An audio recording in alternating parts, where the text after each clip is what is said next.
জাতীয় নির্বাচন আগামী ফেব্রুয়ারি মাসে।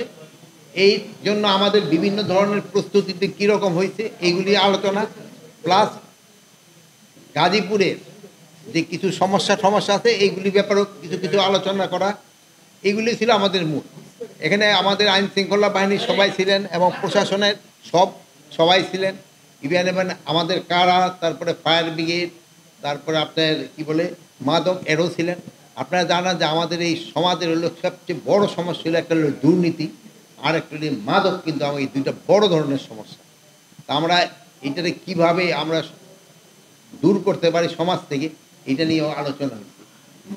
আর এই মাদকের সমস্যাটা দূর করার জন্য কিন্তু আপনাদের সবার সহযোগিতা দরকার। মাদকটা কিন্তু আমাদের গ্রামে গঞ্জে সব জায়গায় ছড়াই গেছে। এটা যদি আমরা সবাই সহযোগিতা না করি তবে কিন্তু এটা বন্ধ করা খুব ডিফিকাল্ট হয়ে যাচ্ছে। দিন দিন কিন্তু এটা বেড়েই যাচ্ছে। এই জন্য আপনারা সবারই লোকজন কিন্তু সচেতন করতে হবে। মানে একটা ঘটনা ঘটে যাওয়ার আগেই কিন্তু প্রতিকারটা করলে কিন্তু সুবিধা। এই মাদকের ক্ষেত্রে আপনারা এটা করবেন। প্লাস এই গাজীপুরে কিন্তু ওই ডিসি মহোদয় একটা কথা বলতে, কী জানি ঘটনার কী জানি বুঝছিলেন, এইটার নাম হলো হ্যাপিনিং সিটি। ডিসি সাহেব একটা ভালো নাম দিয়েছে, এটা হলো হ্যাপিনিং সিটি। মানে অনেক কিছু এখানে ঘটে যায়, কিন্তু অনেক ঘটনাগুলি কিন্তু সত্যি না। কিছু কিছু ঘটনা সত্যি, কিছু কিছু অসত্য ঘটনা থাকে। যেগুলি সত্যি আপনারা প্রকাশ করেন, আমাদের কোনো আপত্তি নাই। যেগুলি অসত্য ঘটনা এগুলিও আপনারা বলবেন যে এগুলি অসত্য। এটা যদি ফলাও করে প্রকাশ করেন তবে কিন্তু সমাজের জন্য ভালো এবং এলাকার জন্য ভালো। আর এগুলো গাজীপুর হলো ইন্ডাস্ট্রিয়াল বেল, এখানে কিন্তু বহু লোক কাজ করে, তাদের কর্মসংস্থান রুজি রোজগারের জায়গা এটা।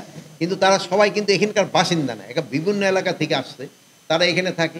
তাদের সাথে আপনারা ভালোভাবে থাকবেন এবং তাদের সাথে একটা সম্পর্ক যেন ভালো থাকে, এইগুলি করবেন। তারপরে এখানে ধরেন যে আবার এই